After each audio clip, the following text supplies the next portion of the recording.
Hello, you wonderful people, and welcome to another episode of Crime Centric. This being a show where I talk about crime dramas that I watch. For today's episode, I'm going to talk about the latest episode of Big Sky. A lot of interesting things went down in this episode, so let's break it down. Well, first and foremost, let's start off with Jenny and Cassie's side of things. Obviously, with her Gil's telling them to kind of run, because it's like, if they catch all three of us together, we're as good as dead. So Gil still stays behind. Horse comes and picks him up. It's like, hey, get in the car. And if you don't want to, I got this gun ready for you. Get in the car.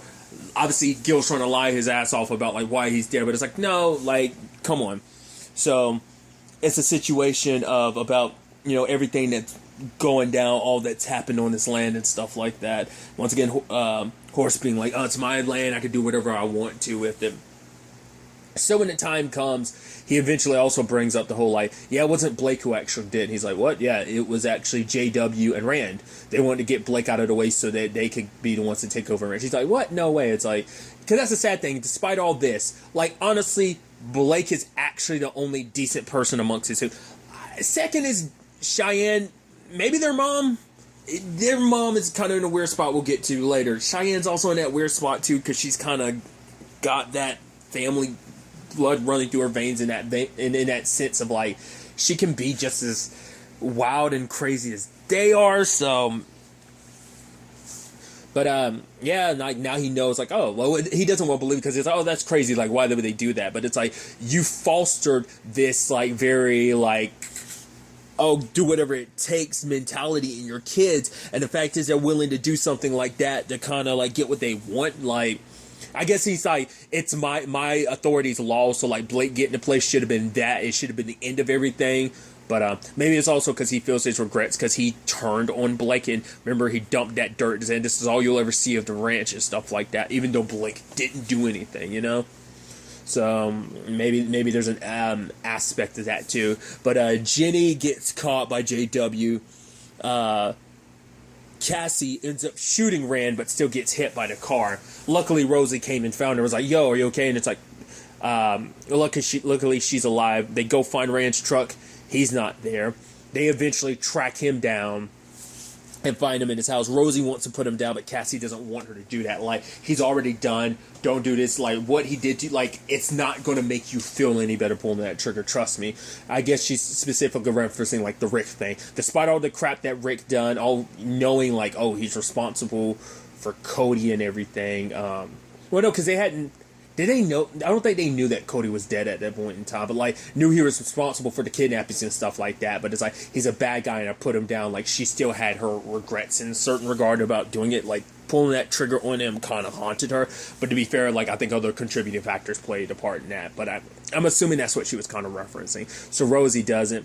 Margaret shows up in time for Rand to kind of die in her arms. It's sad. Like, it's like, yeah, all her children, truth be told, it is Horse, like they're upbringing him as a father. And I'm sure Margaret has her regrets of, like, if I'd done things differently, maybe if I put Horse in his place, hell, if I had killed him all those years ago when I wanted to with the meatloaf, we'd be having a different circumstances. My kids would be, I mean, who knows about Rand? Rand might be just as disturbed, but it might just be like, he could have at least gotten the help he needed, and we wouldn't be the disturbed human being that he was, So, because Cheyenne's concocting a plan, like, oh, we need to come together, Mom, just the two of us. Like, they outnumber us, like, it's always been, like, 4 men to 2 women, but now it's like, we can take this opportunity, we can run things. And later on, Margaret, it might have been in that same scene, Margaret talked about, like, seeing this dark spot in the ceiling, and it's like, she's like, every night I watch it, it's getting bigger and bigger, and she's like, Mom, you're acting and it turns out, oh, like,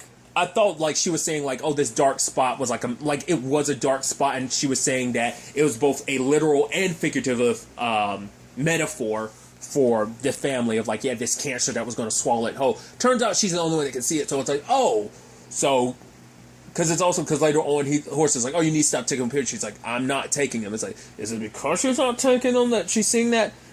I don't know, but it's like, oh, at that moment, it's like, oh, so even Margaret's not 100% in her right mind. But then you also kind of think, like, well, maybe that's why Rand isn't all there necessarily, because a lot of mental health stuff can be hereditary. So, like, maybe, like, some of her underlying issues might have been what kind of Rand's, like, the most extreme version of, like, her issues, maybe.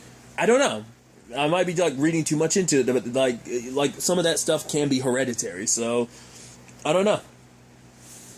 But Cheyenne's, like I said, trying to convince her dad, her mom, and like, we can do this, we can take this place, we can run it. And it's like, she's like, her mom's like, they will kill you. She's like, not unless I kill them first. So obviously there's a whole conversation about how to handle the whole Jenny situation, because they're holding Jenny captive. It's like, oh, come eat breakfast. And she's like, nah, I don't want any, and ends up, being forced to breakfast. And he's like, well, what do you want? Like, how do you want this all to play out? She's like, I want you to pay for Blake, for Rosie, for Angela, for every person you've ever screwed over, And once again, Horace is like, this is my land. I can do whatever I want. What happens on my land is my business, yada, yada, yada, yada, And then Cheyenne shows up with Margaret being like, yo, Jenny's coming with us because you're not going to hold her captive. And it's like, and she pokes the bear by being like, what really bothers you is now we the women number you, you're kind of outnumbered, and it's like you kind of have no choice but to kind of listen to us because you silenced us before. Now you kind of have no choice. Jenny does bash him over the head with a cup, but JW shows up with a gun, so don't have much choice in that matter. But obviously during an argument, Cheyenne drops a bomb. It's like, yeah, he's the one that killed Blake. Yeah, you killed your own brother. And then he's trying to shut her up. But it's like, all right, well, how do we find our way out of this? It's like, he's like, I can fix this. And even Cheyenne being like, no, you can't. But it's like, he doesn't want to listen to what she has to say. But it is a thing of, yeah, she's right. He whispers something in JW's ears. I'm like, what's sort of... And then, he's like, all right, also, Cheyenne, I got a job for you. You think you can run the ranch? Okay, here's the gun. So she was sent to kill Gil. It sounded like he said he had two things to do. I don't know whether it was kill. I'm gonna chalk it up to this. My thought is this: he was going to have JW kill Jenny, then he was going to kill Gil, and then kill JW, because he said he had two things for her to do. At first, I was like, oh, is he going to have her kill both Jenny and Gil? But I think it's like have JW kill Jenny, and then Cheyenne was going to kill him to kind of cover up the loose ends, because it was also probably his way to get back at JW, not only for the Rosie thing, because it's like, oh, you framed your brother. Not only did you frame your brother, you killed your brother too. So that's kind of especially because Blake in a twisted sense was kind of like the golden child. Everything was supposed to be his anyway. So maybe that kind of flows into what was Blake. Like I said, I don't know.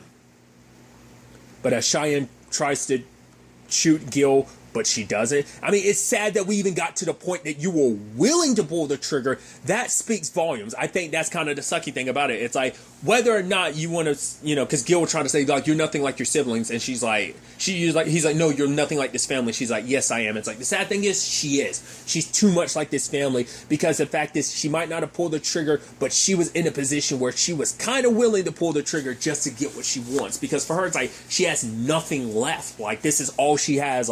What's her life going to be like outside of this ranch? If I don't have this, what do I have, So Rosie and Cassie show up to stop her, but it's like, oh, I know where JW is taking Jenny, so follow me. Jenny ends up getting the upper hand on JW, ends up shooting him in the leg. I'm surprised she didn't straight. I figured she was going to shoot him. I just wasn't sure where, just because it's like, yeah, admit it, you killed Blake, and he does, and she says, say it, and makes him say it louder. Oh, then she shot him in the leg. Luckily, the others show up. He tackles Cheyenne because he's trying to kill her. That's a whole thing that's been set up. Oh, I'm going to kill you. He's basically saying, I'm not the bad guy. He needed a bad guy. Everything I did was for this family. And Cheyenne shoots him. And I thought it was kind of an interesting and very haunting final line from him being, you're the bad guy now. In the sense that, it's like every terrible thing he's ever done has been in, protecting his family. Blake, that was protecting Rand and his family. It's just all the terrible, shitty things I was forced to do. Because for Jenny, it's you killed Blake because you were always second fiddle. You were always second in line. But for him, it's it's not 100% on him. It is on Horse. The way the family dynamic that he cultivated created this toxicity. This need to kind of be on top. Because if you're not on top, you're lunch meat. You're nothing. You're nobody. Especially in a family where he ruled all the power. Of course you're kids are going to grow up twisted. Once again, that's why I'm surprised Blake turned out as normal as he did, because the other three are kind of jacked up. Doesn't mean Blake wasn't jacked up in his own way. From what we saw, though, we never really got that, you know? I mean, to be fair, he's the only one in the family who actually got away. He came back, but he got away from the family. So I think that benefited him a lot, whereas everyone else had to fester in, you know, horse cruelty and abuse, you know? And that shaped a lot of them. But it's like, yeah, he did all that, and, you know, telling Cheyenne she's the bad guy now, meaning, like, I guess to keep this ranch or do all the stuff that you want, you're going to have to get your hands dirty. Like, you might think, like, oh, it comes easy running things, but it doesn't. Like, you're going to have to do a lot of stuff that changes you. You think you don't know who you are right now, you're going to be even more lost and become a person you're not going to be able to recognize. You'll be the bad guy from now on. And so Cheyenne, you know, she was kind of shook by it, and even sitting beside her brother, like, despite everything, she still killed her brother. Now she's all alone in the family. Like, I think it's easy when you have someone to hate. It's, like, easy to have, like, oh, your brothers to hate and dislike, but now it's like, you're all alone. You're the only one of your siblings alive now. They're all dead. You know, you're the only one standing. So you got what you want, but the victory doesn't taste as sweet as you thought it would. It's like, no, I'm gonna stay here with him a little while, you know. And it's like, because she actually regrets it. It's like, yeah, they had their back and forth, but it's still like, that's my big brother I killed. He's gone now. It's like, yeah, I got it. It's like, your dad's going to kill you. It's like, he won't. I'm all he has left. And the sad thing for her, it's like, despite everything, her dad and her mom are the only ones she has. Like, she doesn't have her siblings she can lie. Yeah, like I said, had issues with them, but still, they were still her siblings. Those were still her brothers. And now it's like, they're all gone. She has no one, you know, to fight with, to argue with. And it's like, you know, that hate doesn't have any place to go. You know, it's like, if I can hate my father, but it's like, he's still all I have left, just as much as I'm all he has left, you know. And that's a severely sad situation. So, but it's like, yeah, despite all this, still got one thing to do. So Waggy and his deputy show up, and it's like, oh, we're going to go through it. It's like, no, you're going to listen to what I have to say. The fact of the matter is, you guys have come to, like, it's been too easy to make black women disappear, and, you know, stuff, being able to get away with it is what created the two of you like that, you know. But for her, it's like, we will rise up and kind of put you, bring you to your knees. Her deputy wanted to be like, whoa, don't get it. Wait, I didn't, what? This ain't no race thing. I'm not like, he had to get defensive, like, I wasn't racist. Like, it's not like, and Waggy's like, shut up. He's like, I did it. Actually, you should be thanking me. I saved you. And it's like, oh, really? It's like, the sheriff wanted me to put a bullet in, like, put you in the ground. Like, I didn't want to do that. It's like, I love that. It's like, oh, like, I got aggressive for you and arrested you and scared the living shit out of you. Like, oh, yeah, you should be thankful for that. I mean, it's better than the alternative, but it's not like it's a good option, dude. I love it. But, yeah, Waggy, points a gun at the deputies, telling them to shut up. It's like, hey, none of this would happen if you put her in the ground like I told you to. And it turns out Jenny was recording the whole thing. It's like, we got him. And then at the same time, I also got the sample from all the waste, which I think that was just probably JW's blood, because they showed you like some water and mud, and there's like red. I'm assuming that's just from his blood, but it's like, yeah, that whole place is covered in waste. So like, despite what Cheyenne wants, it's like, it's all her machinations have been for nothing, because that ranch is going to be screwed once it comes to light. Like, all the shady waste dumping that has been going there, all the bodies. It's like, that place is a crime scene. It's going to get shut down. They're going to clear, like, she's not going to get what she wants. Like, their empire will literally mean nothing. I don't know if she knows about all, like, she knew where they were going. I guess she knew about the waste and stuff like that. I don't know if, I would assume that Blake did as well, but regardless, you know, we see Margaret, like, holding on to, Horse as they walk out the door, as like it was Waggy and the deputy, but it's like it's symbolizing like also the police are going to roll up on your place too, so everything's falling apart, you know. As Margaret was saying, like, that basically he's a cancer to everyone. Like, look at what you did to our kids. Look at our family is destroyed because of you. You can't blame like an outsider shedding light on how effed up this family is. You're the one that created this family as to what it is. So I'm surprised. I mean, hey, there's always room in the next episode, but I'm surprised she didn't just straight up. I'm surprised we didn't have a repeat of like the Mary Lee and Rick Legarsky thing of like her killing him. especially considering Margaret's constantly kept threatening to do that. So we'll see. There's always a possibility, but maybe she wants him to suffer and rot away in jail, because that will be like the last bit of his miserable life will be in jail for payback for everything that he's caused this family. We'll see where things kind of go on that front. Another side of things is we're picking up with your boy Ronald. And it's like, oh, Phoebe, yeah, I found a deer. I figured he would explain it away as being an animal. It's like, oh, you gotta keep it secret. The only way they can go into heaven is if you don't let anyone if no one digs them up or any animals. It's like, why would someone dig them up? I don't know. Who cares? Shut up, And then he picks up the rock because he's like, oh, pray. I'm like, you're not. It's like, there's no way you're going to. He has a rock in there. It's like, oh. Once again, very much like Cheyenne willing to pull that trigger speaks volumes. You holding that rock above your head like that, ready to bash this old girl's head in, speaks volumes. It's like, oh, you were tiptoeing towards killing her. It's like, oh. But maybe like on some level, because of his psychology, maybe his upbringing, his relationship with his own mother, it made him think like, oh, this is an innocent child. Fine, I won't. So he's able to make her promise like she won't say anything, cross her heart, hope to die type of thing. Meet back up with Scarlett, and it's like, oh, yeah, we were going for a walk, blah, blah, blah, and it's like, okay. Then it's like they're walking the next day, and it's like, okay, Lindor calls her up because she got service. I was like, yo, where's this going to go? And the moment it's like your sister Mary went missing and stuff like that, she got nervous, and she's like, we got to go. I was like, oh, immediately I was like, this ain't about Mary, because she's not worried like, oh my god, Mary's dead or whatever. Like, she's not worried about that. She's not thinking about it. She's immediately like, shit, if they're looking into Mary's house, they're going to find Steve's body. But I was like, oh no, she's not worried about Mary or whatever. She's worried about the body. And then the moment like she's like getting the stuff in there, and Arthur's like, well, Arthur, but Ronald's like, whoa, what's this about? She's like, come on, we just gotta go. And it's like, do you love me? And it's like, yeah, we do. Anything like, would you kind of like die for me, like needle in your eye or something? And he's like, yeah. And it's like, all right, let's go. Drops off her daughter, and it's like, all right, let's take. So he's like, yeah, he was a bad person. He did some dirty things to her.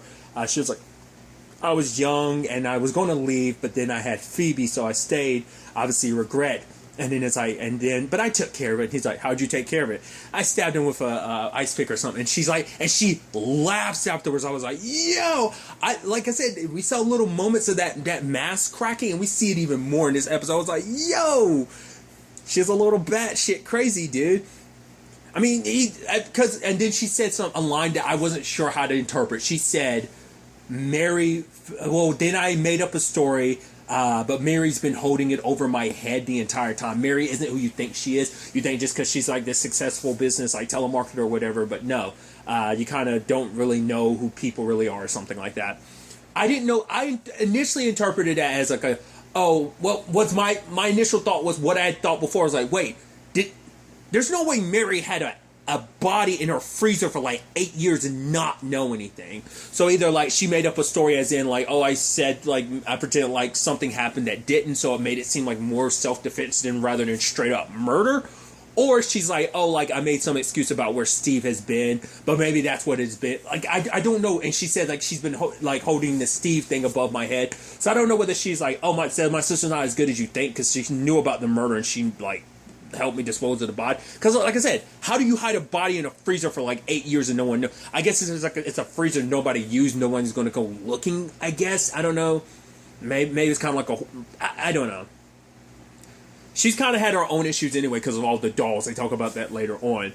But she's like, yeah, I mean, now that I'm kind of told the truth, you can tell me anything too, Ron. I was like, wait, well, she said Arthur, and she's like, Ronald, and it's like, hits the brakes hard, and it's like, wait, what? It's like, yeah, it's like, how long? That must mean she's probably known the entire time he's Ronald. Like, when they got together, it's like, oh, I knew exactly who you were, and like, I got with you specifically because I knew you were. It's like, I know what there is to know about you, but now you know there is something, that's the thing about relationships. Like, I've been raw about who I am, you should be raw about your heart too, and it's like, whoa. And he starts choking her, and what is she doing instead? She climbs on top of his lap, and it's like, oh, we're meant to be type of shit. It's like, yo, and she's like, kiss me, and it's like, this is the demented relationship from hell. It's like, wow, these two were meant for each other. Once again, I'm curious how she's going to feel when she finds out, oh, he killed Mary. He still hasn't let that slip by the end of the episode. Let's keep that in mind. But also at the same time, the way she's talking shit about her sister, you're almost like, She's like, oh, she was going to expose us? She was going to expose you? Oh, no, I'm glad you killed the bitch. Dude, I can see that now. Like, because I talked about that before, I didn't know which way Scarlet would fall on that. Would she be like, or to be fair, she probably wouldn't be too happy to know that you were contemplating killing her daughter to cover it up. But I don't know. It could be, but she'll probably look at it more like it's like, oh, this is our tragic love story. We're torn apart, but the fact is that I had to kill my baby daddy. You had to kill my sister to protect yourself. We did what we needed to be there for each other because now we can be together, you know? And even like later on, it's like, yeah, like when they're in the house and everything and it's about tearing the limbs off of toys and stuff like that, she's kind of laughing like, ah, ha, ha. And it's like, oh no, the body's gone. There's no way Mary could have done it. It's like, why were they looking for Mary in the first place? Ronald's changing the subject pretty damn quickly. But at Lindor, you know, at first when they were tracking Scarlett's phone, Lindor was heading out. But Jerry was like, I'm coming with you. He's like, no, I can't. I would never forgive myself if something happened to you, so stay here. Besides, he talked about the fact is, you going there, no matter how this ends, it's not going to feel that pain inside of you. But it turns out they realize like, oh no, it's tracking Scarlett's phone. They're going straight to Mary's place. So Denise gives Jerry the vehicle to go. Like, yeah, get your coffee, please. Well, I thought Denise did that on purpose because she's like, get your coffee, please. And then but I guess Jerry saw the opportunity and did it herself. I don't know whether Denise was trying to hook her up with that opportunity or not. Probably not. At first I thought so, but now sitting there thinking about it, I don't think she did. She was probably just like, oh, come get your coffee. And it's like, oh, you left the keys there? And I'm going to go. Because we know where they are. So she shows up there. Lindor's not too happy, but for her, it's like, I have to be the one to end this my way. So they're teaming up, going through the door. Your boy Ronald's got the taser. I'm like, oh, you're going to make her look like the Vic. Once again, been a crazy time for television. Okay, you got Prodigal Son, without spoiling it, what went down in that episode. Now this, whoo, a lot, dude. It's a lot. But I'm assuming he's going to shock her to make it seem like, because she's like, I can't go to prison. What about, you know, Phoebe? And it's like, so what he's going to do is, he's probably going to take the fall for Steve as well. So it's like, oh, what happened to Steve? It's like, yeah, that was me. Probably is going to come up about Mary, but then Scarlett's going to be like, I don't care. You actually did a good thing. Get rid of my sister. She was going to turn you in. No. Like, and besides, I told you, my sister wasn't a good person anyway. So once again, probably like, fuck that bitch. Probably could be that. We probably won't get those words because it's television, but she'll probably like, she was a bitch anyway, so I'm glad you killed her. I'm telling you, I get the feeling like we're leaning that way, but it's like, I think Ronald's going to end up taking a fall for everything, and Scarlett's going to be protected. They're kind of weary of her, but that's going to be the thing of like, hell, that could be potentially a future storyline of like Scarlett like trying to like be there for him, and it's like, oh, we're kindred spirits, and like I'm going to find a way to get you out of prison. Dude. It's going to be wild because there are some like we are in the tiptoeing areas of concluding everything because every storyline it's near its conclusion. Just seeing that final conclusion on all these storylines is going to be really interesting. Next week's episode is the season finale, so we are getting the conclusions all across the board. I'm curious what the conclusions are going to be like. Considering everything, there's probably going to be a cliffhanger too, but I mean, will there be? Or will it just be like a solid, like, oh, everything's resolved? Because I was reading, like, it's already been renewed for a second season, at least based on, like, I caught a glimpse on Wikipedia. Like, so I'm curious, like, is the season finale going to have a cliffhanger, or is it going to be like everything's resolved and then the next season's just kind of its own? We'll see. It seems like the type of show that would have, like, a very, like, some loose ends to be dealt with, but we'll see how everything plays out in the season finale. But really, that's all I want to talk about. Till the next time we meet, be happy, be safe, live life to the fullest, and enjoy it. Good day, and goodbye.